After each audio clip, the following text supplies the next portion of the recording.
மரியாதைக்குரிய பாட்டாளி மக்கள் கட்சியினுடைய தலைவர் அண்ணன் அன்புமணி ராமதாஸ் அவர்களே, நாங்கள் அரசு ஊழியர்கள் மற்றும் ஆசிரியர் சங்கத்தின் சார்பிலே இங்கே இந்த நடைப்பயணத்துக்கு வாழ்த்து தெரிவிப்பதற்காகவும் எதிர்கால தமிழகத்தினுடைய நம்பிக்கை நட்சத்திரமாக வரப்போகிற எதிர்கால முதல்வர் அவர்களுடைய எல்லாரும் சொன்னாங்க அங்கம் வகிப்பார், அவர் இல்லாமல் அமையாது என்று, அவரே முதல்வராக வருவார் என்ற நம்பிக்கை எங்களுக்கு இருக்கிறது. அப்படி ஒரு நம்பிக்கை ஏற்கனவே நாங்கள் பல பேரால் மோசம் செய்யப்பட்டிருக்கிறோம். இன்றைக்கு ஏதிலிகளாக இன்றைக்கு இங்கே வந்து நிற்கிறோம். தமிழக அரசு, திமுக அரசு, அரசு ஊழியர்கள் ஆசிரியர்களுடைய பாதுகாவலன் என்றெல்லாம் இருந்த காலம் மறைந்து போய் இன்றைக்கு நாங்கள் அனாதைகளாக்கப்பட்டிருக்கிறோம்.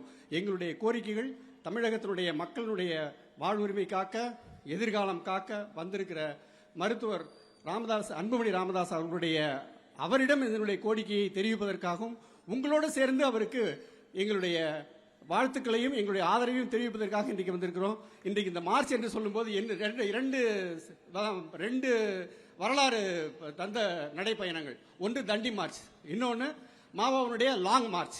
இது இரண்டுமே இந்தியாவிலும் சீனத்திலும் ஒரு பெரிய வரலாற்று மாற்றத்தை, புரட்சியை ஏற்படுத்தியது. சுதந்திர போர் போல தமிழகத்திற்கு மறுபடியும் ஒரு சுதந்திரம் கிடைக்கப் போகிறது.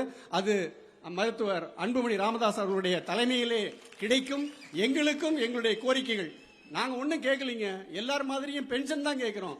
பென்ஷன் கிடையாதுன்றான். 30 வருஷம் 40 வருஷம் வேலை பார்த்த பிறகு கடைசியா போகும்போது வெறுங்கையோடு போன்னு சொல்றாங்க. அது எல்லாரையும் வஞ்சித்திருக்காங்க. கடைசியாக அவர்களுக்கு துணையாக இருந்த அரசு ஊழியர்கள் ஆசிரியர்களையும் இன்றைக்கு இந்த 50 ஆண்டுகளிலே தமிழகம் இன்றைக்கு முன்னேறி இருக்கிறது என்று சொன்னால் அதற்கு ஆசிரியர்கள் தான் முக்கியமான பங்கு, அரசு ஊழியர்கள் தான் முக்கியமான பங்கு. ஆனால் அவர்களையே உதாசீனம் செய்து அவர்களை வஞ்சிக்கிற, அவர்களை அவமதிக்கிற, ஒதுக்குகிற, உதாசீனம் செய்கிற, கடைசி வரை எங்களோடு பேசாத ஒரு ஆட்சி தலைவர் அன்புமணி ராமதாஸ் அவர்கள் எங்களுக்கு எதிர்காலத்தில் எங்களுடைய காவலனாக வருவார். அவர் உரிமை மீட்க, தலைமுறை காக்க, எங்களுடைய தலைமுறையையும் காப்பதற்காக வர வேண்டும் என்று வாழ்த்தி நன்றி கூறி விடைபெற்றுக் கொள்கிறேன். நன்றி, வணக்கம்.